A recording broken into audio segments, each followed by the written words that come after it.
Bonjour, bonsoir. Eh bien, écoutez, on se retrouve pour un nouveau CTF. Alors celui-là, il est un peu court, tu vois, mais il a une petite saveur. Il a une petite saveur en plus et vous allez voir pourquoi.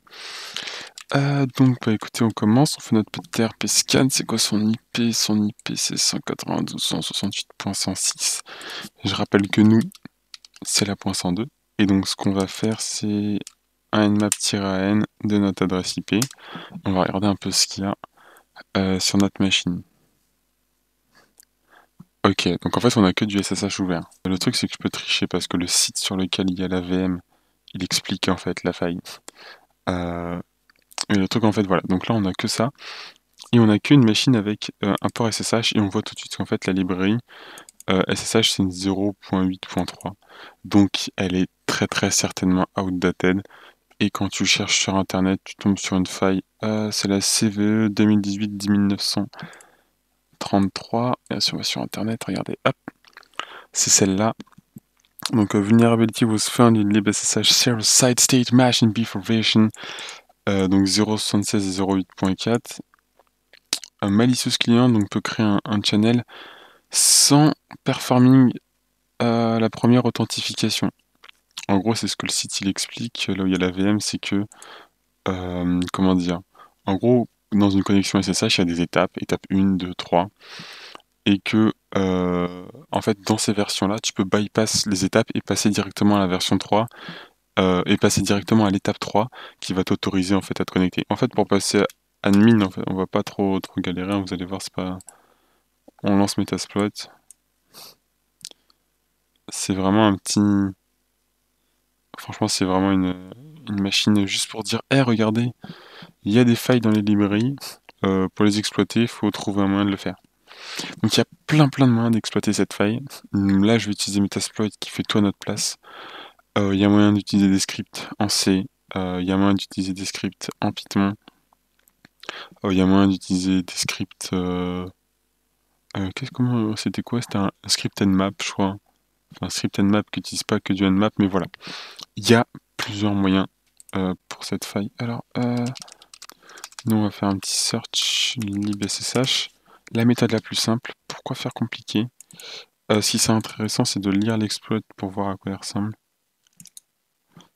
Copy, donc là on fait use, CTRL-SHIFT-V, on fait ça, ensuite on se fait un petit show options histoire de voir. On fait set rost sans S 192.168.56.106, donc c'est notre cible. Set spawn pty, on veut un shell, nous. Spawn pty à yes, à true. Yes ou true? C'est yes. Et on est bon en fait, et on fait use. Oups, un petit run. Voilà, il a ouvert une session, donc nous on fait session 1. Et voilà, là on est connecté, et en fait si je fais un ID, on est route, voilà. Donc c'est pas non plus le CTF le plus grandiose de tous les temps.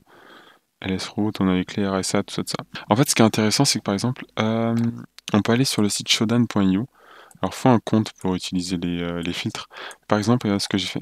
J'ai mis port 22, libssh et country que en France, d'accord?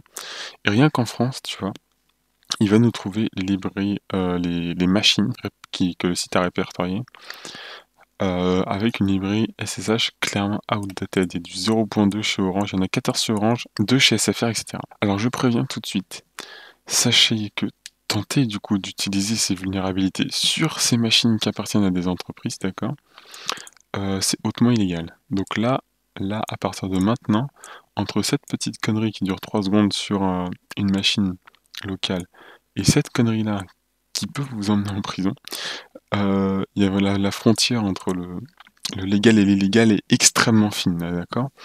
Donc personnellement, je n'ai jamais testé sur ces machines-là, je n'ai pas envie de tester. Ça me suffit de savoir que la faille existe et qu'on peut la rechercher sur Shodan. Shodan qui répertorie d'ailleurs énormément d'exploits. Et en fait, vous voyez, donc déjà, on a des machines, on en a 14, 15, 16, 17, 18, Montigny-Bretonneux. Oh, il y a des grosses entreprises là-bas. C'est en bas à gauche de Paris. René Fresne, Montpellier. Et en fait, donc là, on a carrément une IP, donc en fait, on a carrément la faille ouverte. Imaginez juste Orange. Alors ça se trouve, ces machines, c'est des grosses machines de merde qui servent à rien, hein.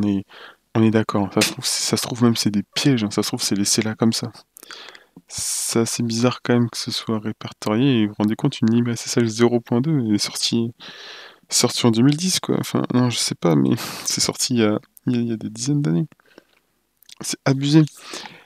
Voilà. Donc sur shodan.io pour et du coup si je mets même pas Country FR, après vous me trouvez dans le monde entier.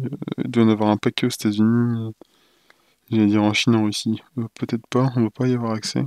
En Corée, ah si, oulala. On a combien Korea Telecom? 879. Il y en a beaucoup en Corée, hein. Aux États-Unis, 500. Vous voyez le nombre de machines qu'il y a. On est juste. Entendez-moi bien, on est juste sur une librairie SSH. Bon, c'est quand même une librairie SSH, c'est pour. Le SSH, c'est quand même important. On est juste là-dessus. Après, il y a la question de quand tu te connectes, est-ce qu'ils vont savoir qui s'est connecté? Bien sûr que oui, donc pour éventuellement se connecter, il faudrait cacher ses traces, y aller discrètement. Voilà. Site intéressant, vous le notez, c'est en description. Et voilà, et nous on a fini pour aujourd'hui. Oui, c'était rapide, c'est une petite dose, c'est du, comment on appelle ça? C'est un petit shot, tu vois. La machine est disponible du coup sur Pentester Lab, elle fait 23 MO, et il explique la faille. Il y a même, on peut exploiter cette faille avec du Python et une bibliothèque Python, voilà, si vous voulez le faire. Si vous voulez aller un peu plus loin de votre côté, il n'y a aucun problème, ou voir comment dans le détail ça fonctionne. C'est lui qui explique avec les étapes, comme je vous ai expliqué, donc step 1, 2, 3, et puis on passe directement à la step 3. Voilà, voilà, et bien écoutez, j'espère que ça vous a plu, même si c'est court.